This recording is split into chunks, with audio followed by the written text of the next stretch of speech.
Hi guys, i-flex ko lang po sa inyo mga kabarangay ang aming Lawa Binhi na project doon sa amin dito sa Sitio Lauyan, Barangay Binagyuhan, Escalante City, Negros Occidental. Ito po pala ang aming fish pond. Ito po ay nanggaling po sa ating national government, sa DSWD, headed by Undersecretary Alan Tanhusay, and to our LGU of Escalante City, sa aming DSWD, sa aming DSWD na si Ma'am Janine Aguanta Bugtong, sa lahat ng mga members ng Lawa Binhi Project, sa Yavarspa Association. Maraming salamat po sa tulong na ibinigay nyo sa amin sa project at pondo na nanggaling po sa Lawa Binhi, sa SLP pamana sa ating national government. At maraming salamat po sa lahat na tumutulong na mga membro ng Yavarspa Association. At dito po ang aming fish pond ay mayroon kami ditong mga tilapia. Nag-harvest na po kami kasi malalaki na po ang aming mga tilapia. Ito pala ay mga membro ng Yavarspa Association. Marami ng tilapia na nakukuha sila sa kanilang pag-harvest. Yung tubig ano muna nila yung tubig, pinahupa nila para makita nila yung tilapia na nasa loob ng fish pond. Ito guys, marami sila guys, nagtulong-tulungan para makuha nila ang mga tilapia. At salamat po sa lahat ng tulong na ibinigay niyo sa amin, sa aming asosasyon.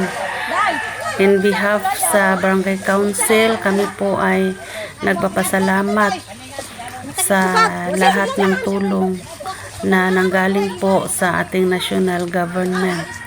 Sana po ay mayroong pang darating na tulong para sa pamumuhay ng aming mga kababayan dito sa Negros Occidental. Kasi po marami po kami ditong mga association na sa aming barangay na nagpa-function. Ito po ay binigyan kami ng tulong kasi po ay marami po kasing mga mahihirap dito sa amin na nangangailangan din po ng mga subsidy na nanggaling po sa ating government. Nagpapasalamat po kami sa aming presidente sa Yavarspa Association, si Honorable Virgits Bordahi, kasama ang mga opisyalis na nandito sa kanilang asosasyon sa Yavarspa. Sila po ay aktibo na nagtulong-tulungan para sa pag-angat at pag-unlad ng kanilang asosasyon.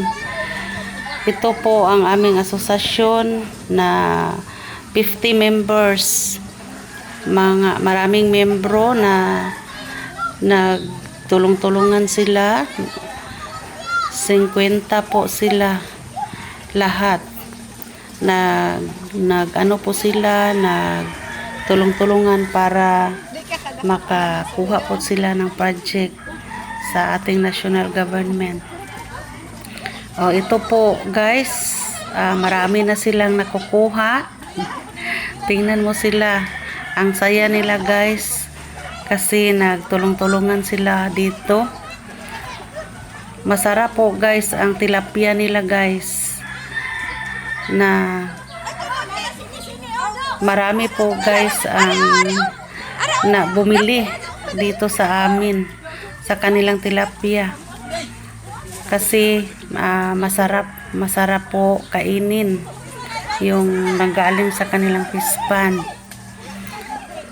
Ang kanila pong mga kasama guys ay andito lang po sa amin na nagtanim din sila ng mga gulay sa paligid ng kanilang fish pond.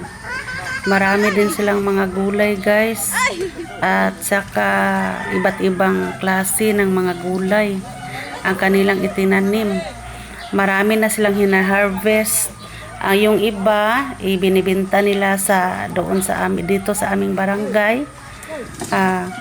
Malaki rin ang kita nila sa kanilang mga gulay na itinanim dito sa paligid ng kanilang fish pond. Kasi ito po yung project na ibinigay na sa mayroong fish pond at saka sa paligid mayroon ding mga tanim na mga gulay para mapakinabangan po nila ang mga gulay at saka maibenta po. Doble income po pala at madagdagan po ang kanilang income para mayroon po silang mga income sa kanilang mga gulay. Nung una guys, yung binta nila, ginagamit po nila sa mga expenses po sa kanilang asosasyon. Yung mag-meeting po sila, ibinibili po nila ng mga snacks para sa kanilang mga meeting, at saka mayroon din silang mga pundo sa kanilang mga monthly dues sa kanilang asosasyon. At good job sa kanilang mga ginagawang mga mabubuting gawain dito sa amin. Tumutulong din sila sa barangay sa lahat ng mga gawain sa amin na nagkooperar po sila sa mga cleanliness drive, sa pagtulong-tulong sa kalinisan sa aming barangay. Ito po ay napakabuting grupo po at asosasyon dito sa amin. Dito po, sila po ay andito po sa Barangay Binagyuhan, Escalante City, Negros Occidental. Andito po sila, andito po ang aming asosasyon na aktibo at nagtulong-tulungan po.